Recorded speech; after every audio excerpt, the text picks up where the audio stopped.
There's a phenomenon that has been affecting society and especially is poisoning the mental health of millions.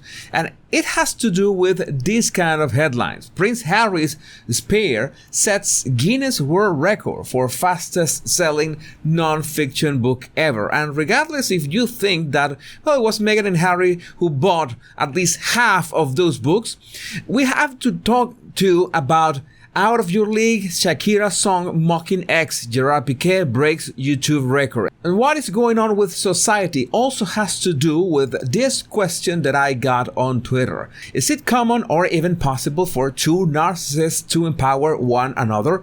I initially thought Prince Harry was the narcissistic supply and a victim of Meghan Markle, but now I'm confused as sadly he seems to be showing his own narcissistic traits. Just curious how that works, and I'm gonna answer this question today. Welcome back, my body language buddies. My name is Jesus Enrique Rosas. I'm the body language guy. And before we begin, remember that I'm uploading exclusive videos to my locals community. This week, it will be a neuro-linguistic programming combined with the concept of Wu Wei, or don't force things, and what is written on Charles Bukowski's tombstone. If you want to find out what do these three things have in common, just join as a member for free with the link in the description of this video. So we have two records broken almost in the same day. Prince Harry's Spare breaks record for fastest selling non-fiction book ever. I think the previous one was Barack Obama's, whose book A Promised Land sold 887,000 copies on its 2020 release date. Meanwhile, Harry sold almost 1.5 million.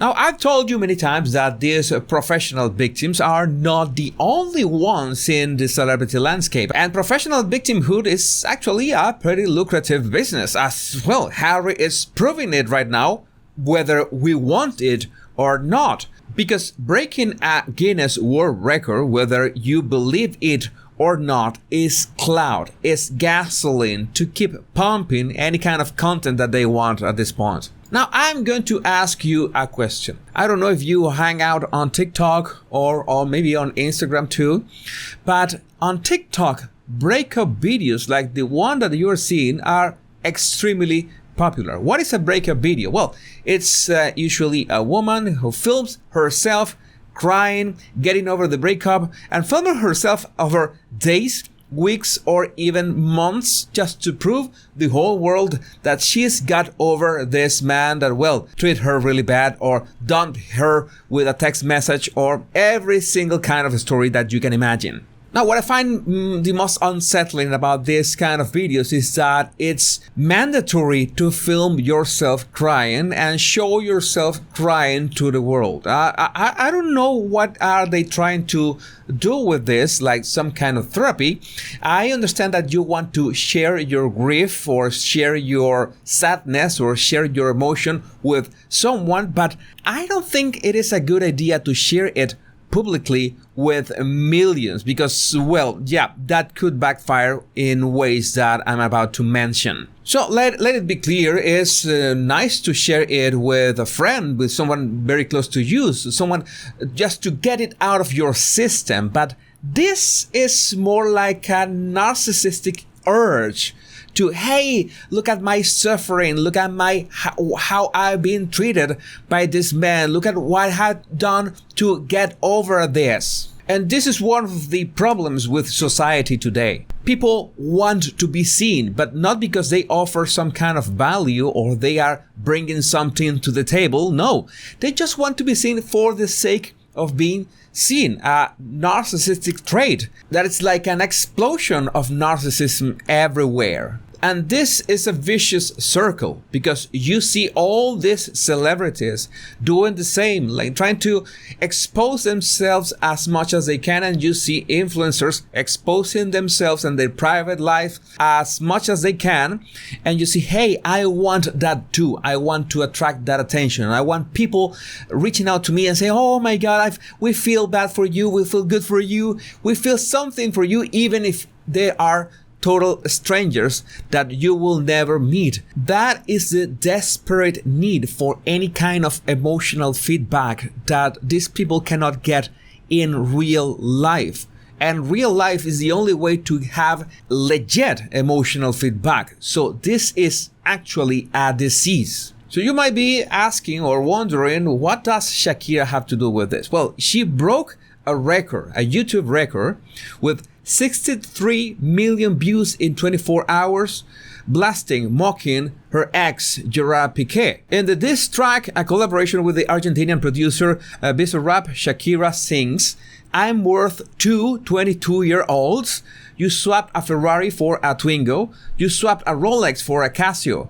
The singer also notes, "A she-wolf like me isn't for rookies. I was out of your league, which is why you're with someone just like you." And she suggests her gym-loving ex should spend a little time training his brain too. Now, when I mentioned this on Twitter, I got all this feedback that, hey, that is Taylor Swift does that all the time. All these male singers do that all the time. Why Shakira should be different? And, well, she has all the rights to do so. And then that's when I did down on me that this is a brilliant business move, because Shakira is singing, is using whatever is happening with her emotional, her private life, to compose a song, not only to mock her ex, but also to rack in tons of money.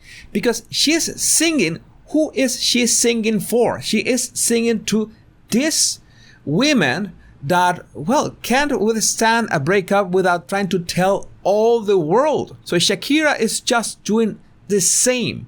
She is addressing this narcissistic trend of telling everyone, how do you feel? How are you crying all the time? How you spend days hurt? That's what is Shakira doing. It's a brilliant business move, because so many women over the world feel this way and try to tell all the world how they feel, and it's not healthy. It is not healthy, because they are portraying or sharing their vulnerability with millions, which in turn exposes them to more predators and narcissists and manipulative and toxic personalities. So it's not what they are really looking for. So Shakira is, well, at the same time, she must be hurt, of course, but she's also capitalizing on this narcissistic trend. But my question is, Shakira has kids. Do you think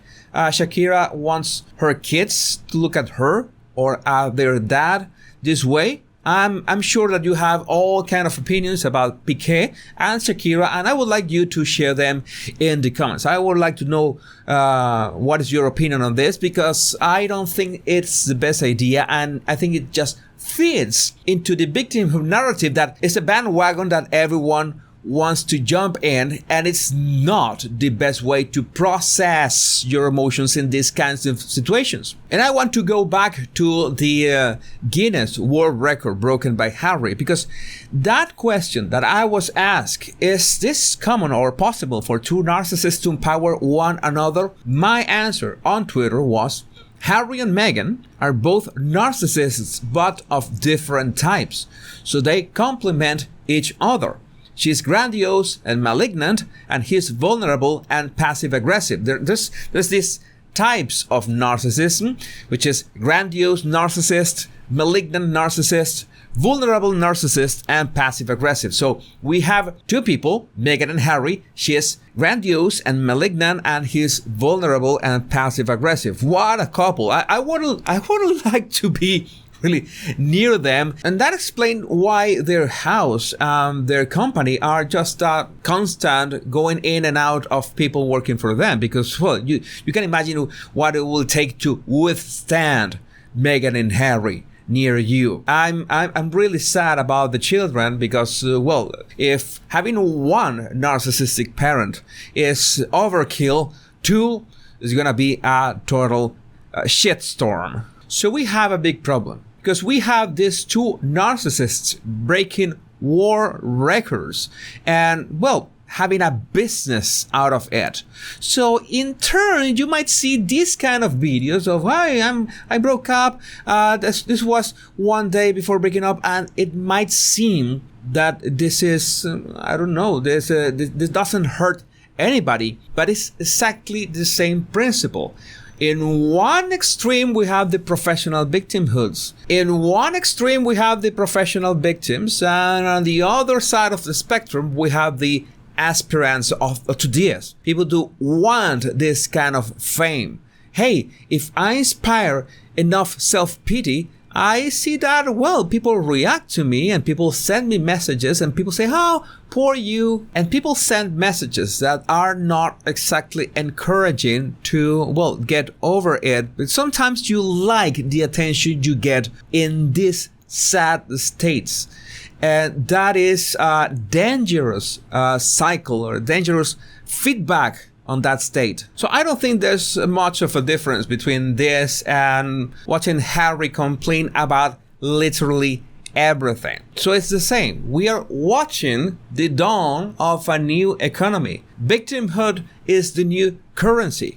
And people are really capitalizing on it. And people are, well, using that for all the wrong reasons. And I don't think this is gonna end well. But still, I would like to know what do you think about this in the comments. My body language buddies, my name is Jesus Enrique Rosas. I'm the body language guy. And remember to download my 100 body language tips right in the description of this video. Much love and bliss.